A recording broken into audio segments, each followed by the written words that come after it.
Timothy Eaton was a Canadian businessman who founded the Eaton's Department Store, one of the most important retail businesses in Canada's history.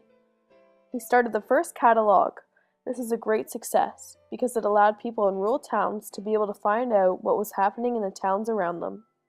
The catalog also allowed people to order products such as clothes.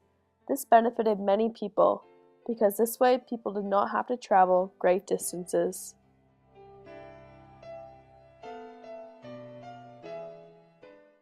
As Minister of the Interior from 1905 to 1911, Frank Oliver held a different look of immigration than Clifford Sifton. While previous immigration legislation had been open door and focused on immigration to the West, Oliver believed in the effectiveness of a closed door. The Immigration Act of 1906, resting on the twin pillars of selection and restriction, the immigration bill was well received by the public and was passed as it first been introduced.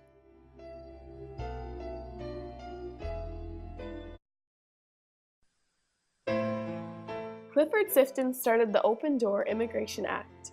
He had brought in many immigrants from places all over. He was offering over 100 acres of farmland in the West. When people saw his posters about the Great West, they had thought that this deal was too good to pass up. The Immigration Act had brought over 2 million people. He then simplified the regulations of the Dominion Lands Act, the 1872 piece of legislation that granted a quarter section of free land, 160 acres, to any 21 years of age or older, who paid a $10 registration fee, lived on his quarter section for 3 years, cultivated 30 acres, and built a permanent dwelling.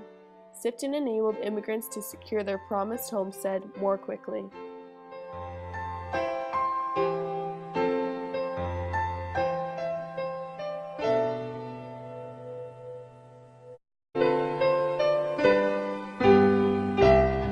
Wordsworth was a part of the Canadian Social Democratic movement, following more than 2 decades ministering to the poor and the working class. He left the church to lay the foundation and become the first leader of the Cooperative Commonwealth Federation, CCF, a democratic socialist party that later became the Secular Social Democratic, New Democratic Party, NDP.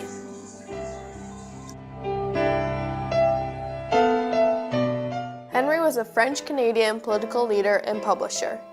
In 1899, he was outspoken against the British government's request for Canada to send a militia to fight for Britain in the Second Boer War. He led the opposition to mandatory conscription during World War I, arguing that Canada's interests were not at stake. He opposed Catholic bishops who defended military support of Britain and its allies. He was a father of French-Canadian nationalism.